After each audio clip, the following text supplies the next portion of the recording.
planning your trip, how do you find the best places to stay in New Zealand?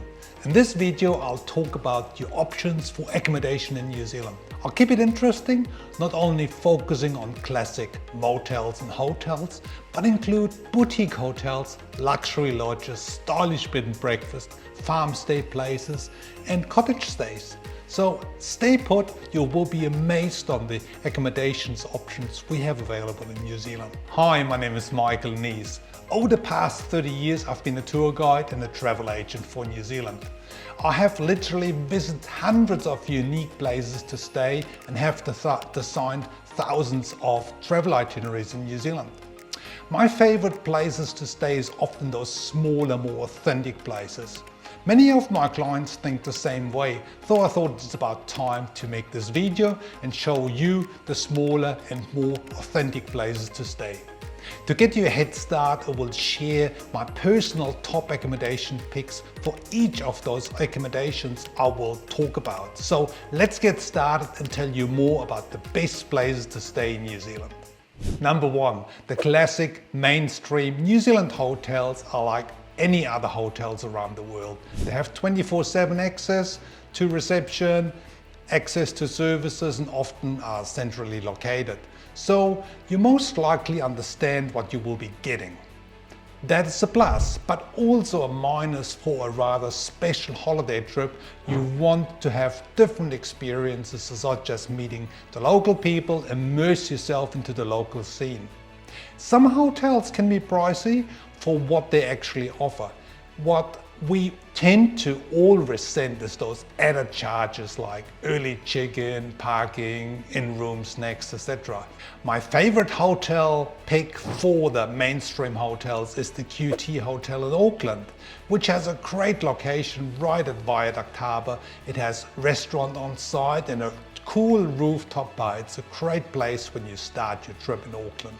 Number two, boutique hotels. When we talk about New Zealand boutique hotels, I'm referring to smaller places. So instead of having 500 rooms, maybe they have 50 rooms or even less. Generally speaking, they are often more personalized, service focused, and have even greet you by name when you arrive. How nice is that? Cost-wise, they may be a little bit higher, but to be honest, on the special holiday when you enjoy those more personalized experiences, you may recall this for many years, so I think it's worth it. My current favorite boutique hotel pick is the Kings and Queens Hotel in New Plymouth. You just feel different when you just walk away. The staff is very attentive, that cares about you, at least it feels that way when you're staying there. Number three, New Zealand resorts and retreats are often located in the countryside.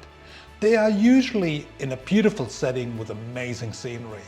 For family travelers, they are a great choice as facilities, activities, and meal options are available right on site. Also, often retreat properties have larger spaces and multiple bedrooms, which is also good. The downside is a little bit that you live in your own bubble rather than linger with the locals. But that is fine because you can include a variety of accommodation options inside your travel itinerary. I do that all the time as a travel agent with my guests, and it works really nice for an authentic travel experience in New Zealand. My current retreat recommendation is Mount Cook Lakeside Retreat near Mount Cook National Park. Sure, this one is a bit more costly, but for a once-in-a-lifetime trip, it's absolutely worth it. Number four, luxury lodges in New Zealand are world-class properties with stunning locations and wonderful luxe facilities. They are mainly run by lodge managers and some international staff. A number of our guests have made the comments in the past that they miss the authentic local touch points, in that sense that they want more access to the people with engaging deeper conversations. Don't get me wrong, those key lodges are important in the world of tourism, especially if you're into golfing or simply want the best of the best. They are wonderful. Breakfast, dinner, and sometimes lunch is also included in those luxury lodges, so you don't even have to leave the place after arrival. My current pick for the luxury lodge is Otahona, which is located outside Christchurch. The owners are often on site, which makes quite a difference, and the staff are dedicated, caring locals. Number 5. Boutique lodges and bed and breakfast stays in New Zealand are a wonderful way to combine stunning locations, local hosting and fabulous facilities. One of the key ingredients to the success of these lodges is that they're very often run and operated by the actual owners. So they really care and want to have a perfect experience for their guests. What I hear from my travelers all the time is the personal interaction they very much enjoy when staying at boutique lodges. Plus, they also appreciate the in-depth local knowledge and where to go and what to do, and even the weather forecast. So there's a lot of information they provide. Note, lodges and bed and breakfast generally offering breakfast only, but there's a select few which provide dinner at additional cost. For the bed and breakfast and boutique lodge area, I have a number I highly recommend. One of them is Mount Michael Lodge in Cromwell, stunning location, local owners, beautiful facilities. Another one is Mount Rosa, Queenstown, or Highley's Lodge in Te Anau, just to name a few. So this time I've given you a few names more than recommended. So you see, those other places are really my favorites.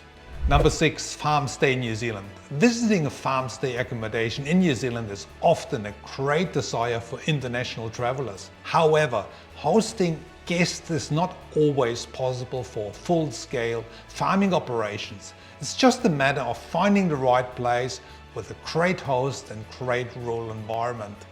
When all those factors come together, your overall holiday experience will be greatly enhanced. You will get to share their remote location, local stories, homemade food, and made very well leave-us friends.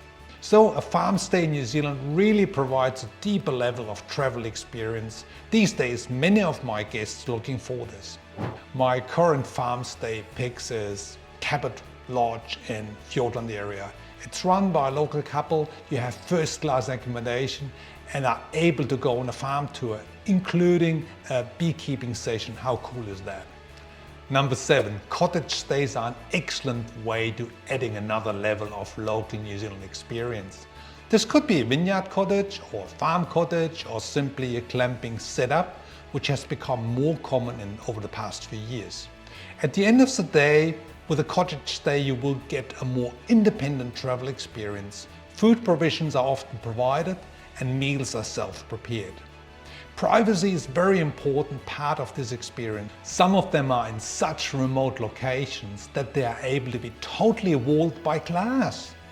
These ones are called pure pods. So my current cottage picks, and there's a few as well. Again, it's Burn Cottage Retreat near Cromwell, it's Tasman Village Cottage here in the Abel Tasman, Nelson region, and it's pure pods. They're all varying costs, but they are all great value for money. So my overall suggestions for accommodation options is to go for a mix in places to stay while traveling New Zealand. That way you get a deeper engagement with the local people, experience different locations, landscapes and styles. You might stay in an Auckland hotel room, then you move to a boutique hotel or bed and breakfast, followed by a farm stay place and then maybe a vineyard cottage. How does that sound? I think it's great. If you find this video helpful, hit the subscribe button below, thumbs up, and stay up to connected for more helpful New Zealand travel tips. For any questions, please leave them in the comments field below, and we see us in the next video.